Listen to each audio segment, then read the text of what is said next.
стук в окно спальни разрезал ночную тишину и буквально выдернул меня из теплых объятий сна.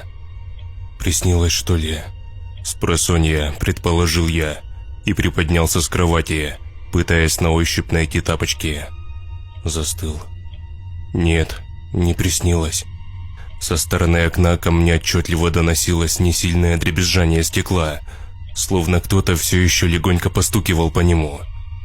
В ночной тишине учащенное сердцебиение предательски выдавало мое местоположение. Тихонько подхожу к окну, прислушался. Ничего не слышу. Странно.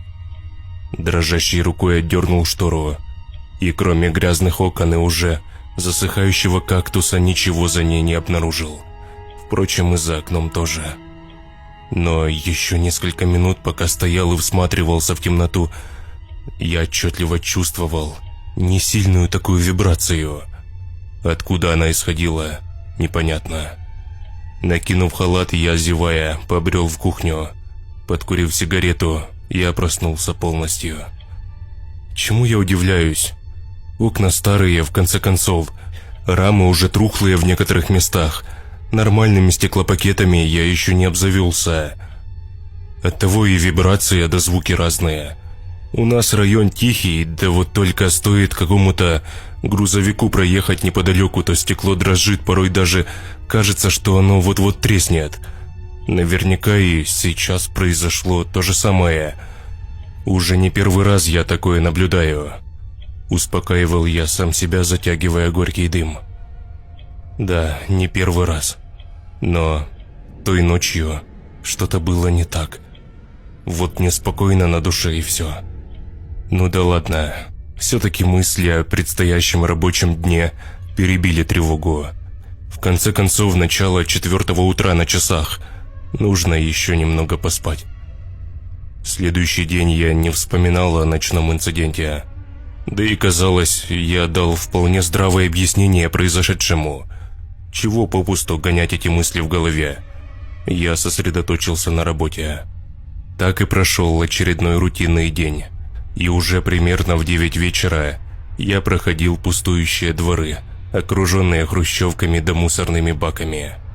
Чуть дальше располагался детский сад с жуткими сказочными героями, вырезанными из покрышек. Меня всегда пугали эти твари, особенно когда идешь в темноте, и эта страшная сука из-за угла смотрит. Днем еще ладно, а вот вечером это пугает до усрачки. К слову, за этим садиком и располагался мой дом. Такая же, как и сотни других панельных пятиэтажек, еще советской эпохи. Но именно дом, в котором я жил, казался мне особенно печальным. Как внешне, так и касаемо жильцов. Мне иногда даже кажется, что мои соседи, будь у них такая возможность, поубивали бы друг друга с радостью. Неприятные люди, особенно в моем подъезде. Единственный, с кем я мог хотя бы выйти перекурить да пожаловаться на жизнь, это дядь Вова с 5-го этажа. Самый простой мужичонка с золотыми руками и пропитой печенью.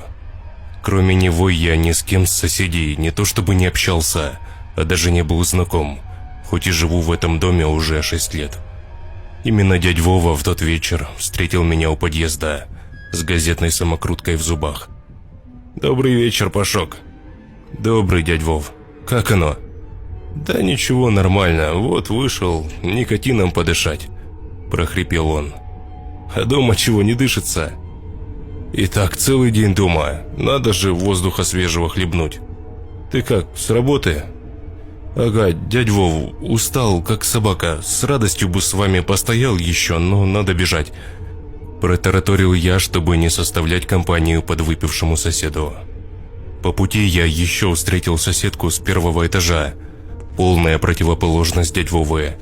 Вечно недовольная толстая тетка, которая знала все о каждом жильце нашего дома.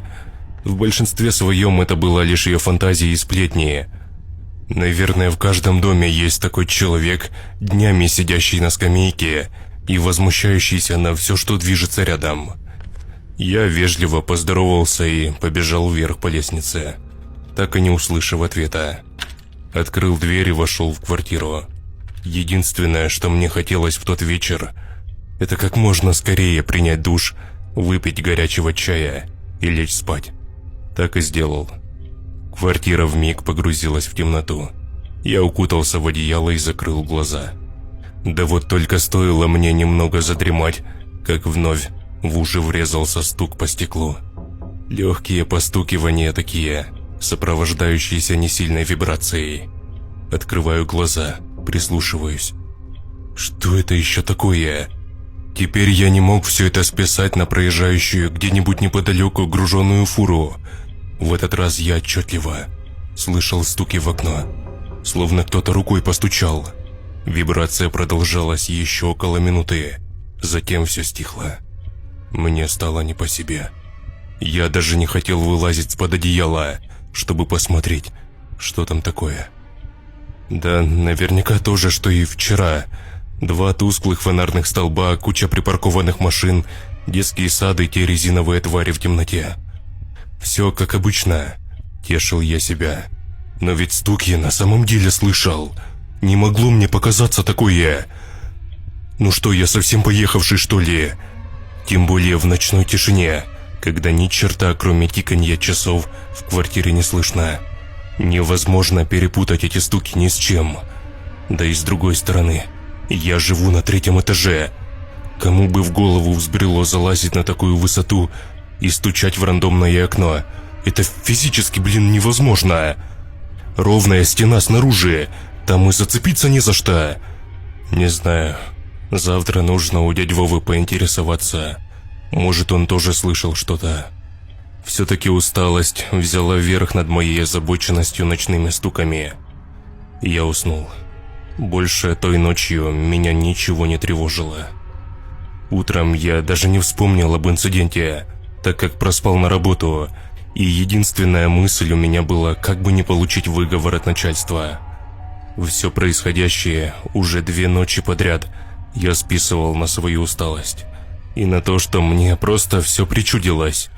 Тем вечером, возвращаясь домой, я не обнаружил дядю Вову, стоящему у подъезда. Пока подымался по лестнице, все думал, стоит ли заходить к нему и разговаривать о ночных стуках, или мне все-таки показалось.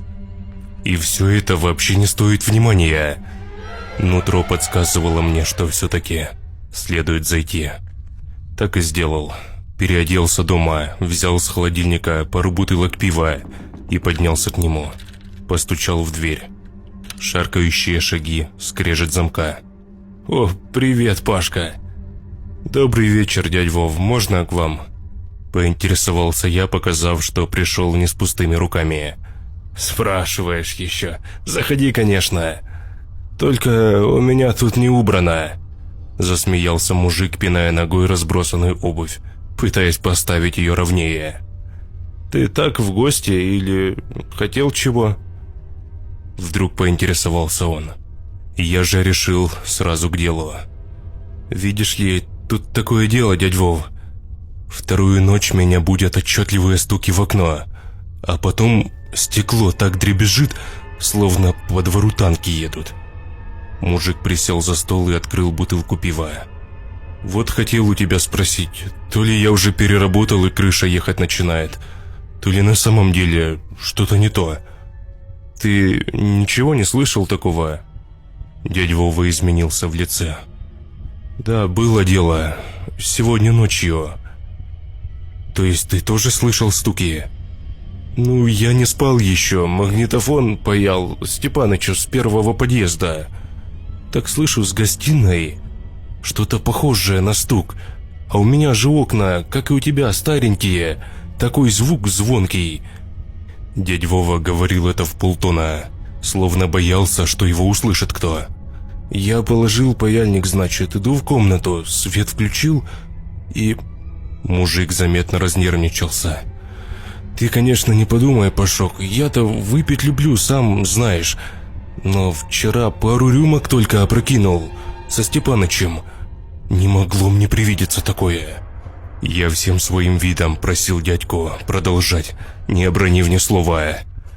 «В общем, у нас по дому кто-то натурально лез, как долбаный скалолаз. Интересно, Кому в голову взбредет по домам лазить в такое время? Альпинисты, что ли, какие-то безбашенные? Нет, нет, родной, вот тебе крест. Это был нелюдь какой-то. Я полностью его не успел разглядеть. Он так быстро руками да ногами перебирал. Голый такое тело ползет по стене, серо-зеленого цвета. И он рукой коснулся моего окна. И оттого и стук с вибрациями. Рука здоровая такая, больше, чем у этого боксера нашего Валуева раза в 3. Он вновь перекрестился и сделал несколько глотков из бутылки. А потом он остановился, как будто этажом ниже. Я видел его тень краем глаза. Ну, не похоже это было на человека. Хоть расстреляй меня прям тут. Уже повышая голос, твердил сосед. Я тоже вчера думал, что причудилось поди. Побежал в ванную, да водой ледяной умылся. Вернулся к окну, а он все еще тут как тут. Я не рискнул вплотную к нему подойти, да посмотреть. Вот и не спал до утра. И сегодня днем даже не ложился, Пашка. А ведь действительно, дядя Вова выглядел очень уставшим. В его рассказ мне верилось с трудом. Может, и на самом деле перепил мужик. С кем не бывает, белка в гости пожаловала. Но я тоже ведь слышал стуки в окно. Вот что напрягало меня. Слушай, дядь Вов, а кто под тобой живет? Да старушка одна. Ты разве не видел ее? Любовь Михайловна. Она редко, правда, с квартиры выходит, болеет. В розовом платочке ходит постоянно. А тебе зачем? Да так просто. Ладно, я пойду, наверное. Допивая свою бутылку, пробормотал я. Пашка, дело твое, верить мне или нет, но будь осторожен. Ни в коем случае не смотри в окно. Пережди лучше, запрячься где-то. Да, хорошо, спасибо, дядь Вов. За гостеприимство, доброй ночи. Фальшиво улыбнулся я и вышел с квартиры. Ты заходи, если что, я буду рад. Дверь захлопнулась. Я спустился к себе. На кухне закурил. Странное чувство царило внутри. Двоякое. Вроде откровенный бред рассказал мне сосед. Но почему-то я верил ему. Не знаю. Ночь незаметно укрыла улицы. Двор нашего дома опустел. А моя усталость потихоньку брала свое, заставляя глаза слепаться. Поужинав и приняв душ, я наконец улегся в постель с одной лишь мыслью. Что бы ни происходило за окном, я не буду реагировать. Нужно выспаться. Я не знаю, как описать то, что начало происходить дальше. Не только ночью, а и в последующие дни. Но как будто наш диалог с соседом на что-то сильно повлиял. А происходить стали вещи, не поддающиеся здравому смыслу. Эта ночь не была доброй, как пожелал мне дядя Вова. Около 3 часов меня разбудил сильный удар в окно на кухне. Я аж подорвался с постели, благо окно чудом осталось целым. Звука бьющегося стекла я не услышал. Что это было, твою мать? Не прошло и нескольких минут, как удар повторился, но уже с другой комнаты. Что? Да как возможно такое? 3-й, сука, этаж. Что за нахер здесь происходит? Сам себя спрашивал я. Сердце уже вырывалось наружу. Меня бросило в пот. И единственное, что пришло мне в голову, мне, взрослому мужику, это спрятаться в шкафу рядом с кроватью в спальне. Вскоре вновь по стеклу легонько постучали, и тишина. Хотите верьте, хотите нет, но я просидел в шкафу до самого утра, так и не сомкнув глаз. Лишь когда сквозь щель между дверями показался свет, я наконец вылез. Убедившись, что за окнами никого нет, я выдохнул с облегчением. Вышел на кухню и обомлел. Снаружи на стекле было видно отчетливый отпечаток ладони. Я даже не знаю, с чем сравнить это, но, присмотревшись, я понял, что отпечаток выглядел, словно его оставили грязной, вымазанной в земле рукой. Жуть, которая сковала меня тогда, я даже не могу описать словами. Меня натурально начало трясти. Я не могу успокоиться. Руки дрожали, словно у меня болезнь Паркинсона. Я попробовал выпить таблетку успокоительного, но это мало чем помогло. Позвонил начальнику, отпросился, сказав, что заболел. Подкурил дрожащей рукой сигарету. Три ночи подряд мне в окно кто-то стучит. Но кто? Что ему нужно? И каким хером он залезает на 3-й этаж? Вскоре страх сменился жутким желанием разобраться во всем этом. Может, это вор какой-то? Не знаю, проверяет, может, есть ли кто дома. Но след от руки даже отдаленно не был похож на след человеческой ладони. Неужели дядь Вова оказался прав? Решил вновь заглянуть к нему в гости. В этот раз дверь мне никто не открыл. Странно. Может, шатается где-то уже. Он постоянно рано утром куда-то уходил. Не раз уже замечал. Человек не работает, но у него постоянно были какие-то дела. Раз уж вышел с квартиры, решил спуститься на 4-й этаж и попробовать поговорить с той бабулькой в розовом платочке, о которой вечером мы с дядь Вовой говорили. Каково же было мое удивление, когда, спустившись, я обнаружил распахнутую дверь. Любопытство взяло свое, и я заглянул в квартиру. Там царил жуткий беспорядок. Разбросанные вещи, разбитое зеркало на комоде, а когда я наконец вошел внутрь, соседки в квартире я не обнаружил, но обнаружил похожий след на окне.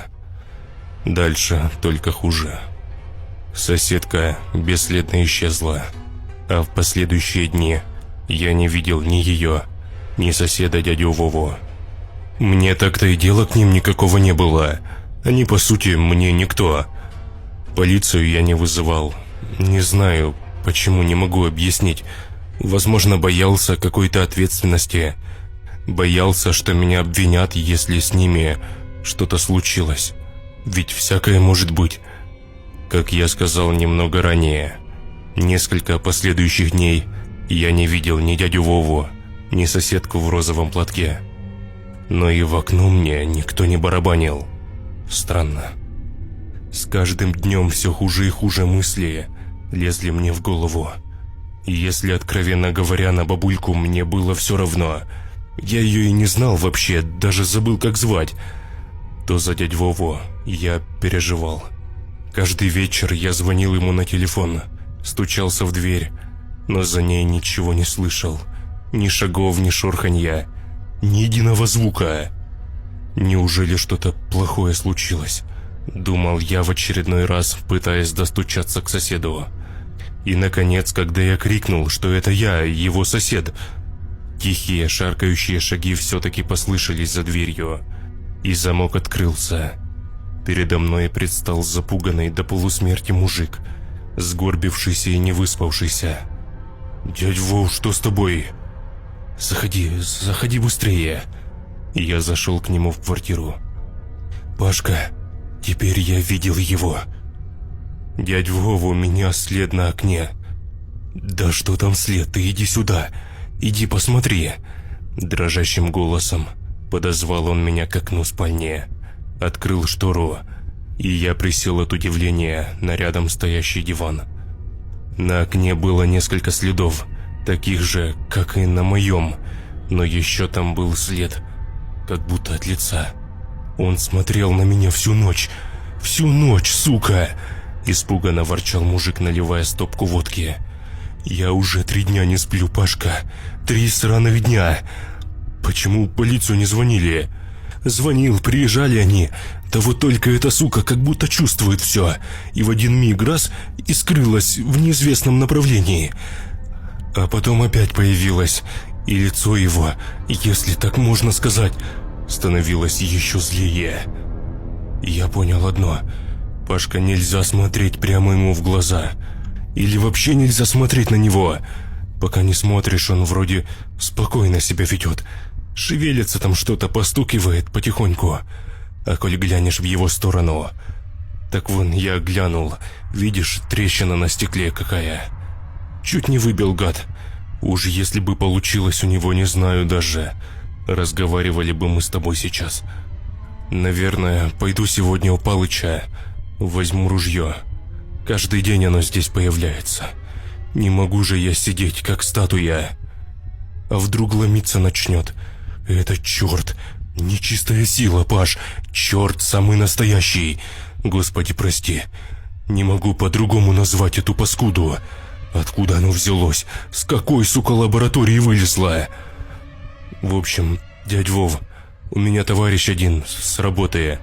Он съемкой увлекается, всякими камерами, фотоаппаратами. Попробую взять сегодня у него пару видеокамер. Установлю как следует. Попробуем понять, откуда оно вообще вылазит. Давай я за ружьем сейчас. Услышишь выстрелы, лучше беги. Полицию вызывать бесполезно, еще и виноватыми окажемся. После визита к соседу я созвонился с тем самым товарищем и одолжил у него пару камер наблюдения. Собственно, он их и устанавливал у нас в офисе, где я работаю. К вечеру камеры были уже установлены и подключены к моему ноутбуку и телефону. К слову, этим же вечером я узнал, что еще пропало несколько человек с нашего дома. К 4-му подъезду приезжала полиция. Долго стояли там, опрашивали людей, зевак еще много собралось. В домашних халатах да тапочках. Но спустя пару часов полиция уехала, а жильцы с испуганными лицами разошлись по домам. Полиция, увы, бессильна в делах, пахнущих откровенной бесовщиной. Этой ночью стуки вернулись и в мое окно. Внутри все сжалось. Сердце забилось в груди в унисон с этими стуками. Ладошки вспотели и потянулись в карман за мобильным телефоном. Именно тогда, в ту же секунду, окно в гостиной разлетелось вдребезги от жуткого удара.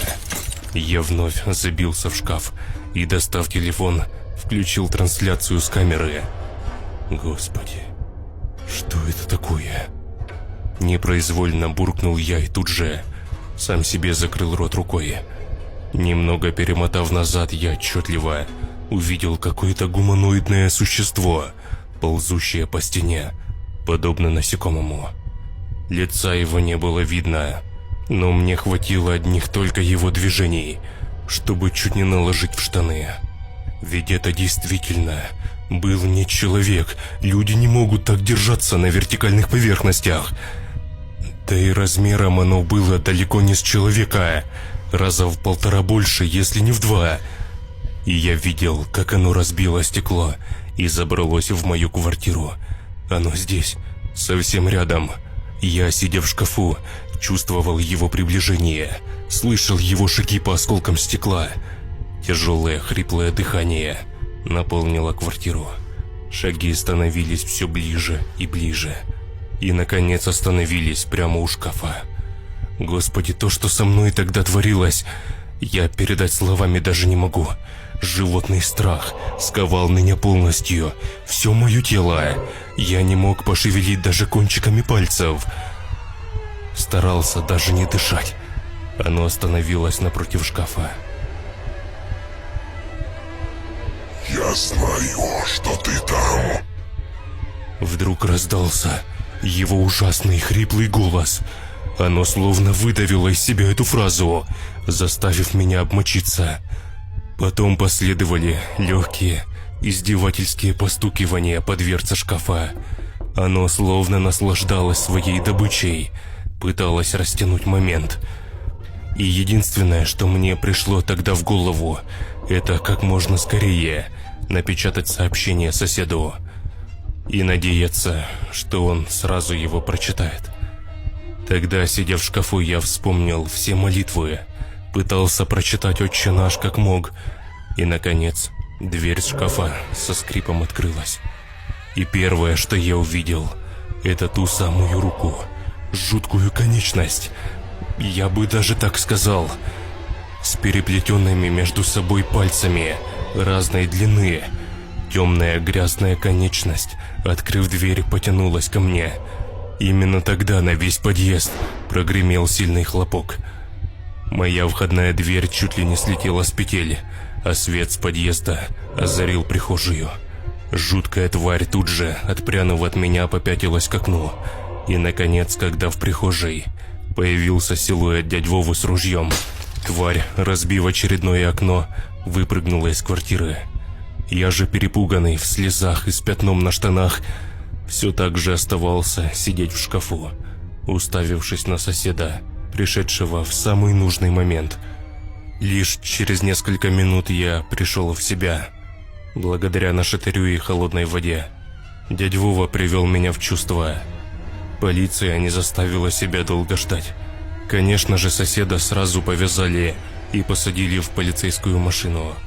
Стражей порядка тоже можно понять. Кто-то из жильцов услышал выстрелы, вызвал наряд. Те же, приехав, обнаружили расстрелянный замок на двери и дядьку, немного напоминающего алкоголика, с ружьем в руках, перепуганного меня в слезах. Тут все налицо. Благо, все обошлось.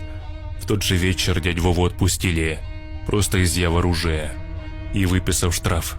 Я поговорил с полицейскими, угостил их, скажем так, немного рублем, ну и, конечно же, заплатив за соседа штраф. Благо, про оружие в деле никто не вспомнил. С дядь Вовой теперь все хорошо. В квартиру к нему больше никто не ломится, и ночью он спит спокойно. Чего не скажешь про меня. Камеры я забыл выключить, и все это время они записывали, тем самым удаляя старый материал и замещая его новым. Да вот только на нем никакого существа уже заметно не было. Теперь ночной гость стал действовать по-другому. Через неделю тишины, когда я уже расслабил булки, так сказать, мне на почту начали приходить сообщения. Приглашения на различные мероприятия, открытия якобы магазинов и тому подобное. Все бы хорошо, да вот только по указанным адресам не было никаких магазинов и мероприятий. Это были заброшенные объекты нашего города. Я понимал, кто это пишет, но не понимал, как. Оно разумное, оно все знает и прекрасно понимает. И поэтому хочу сказать лишь одно.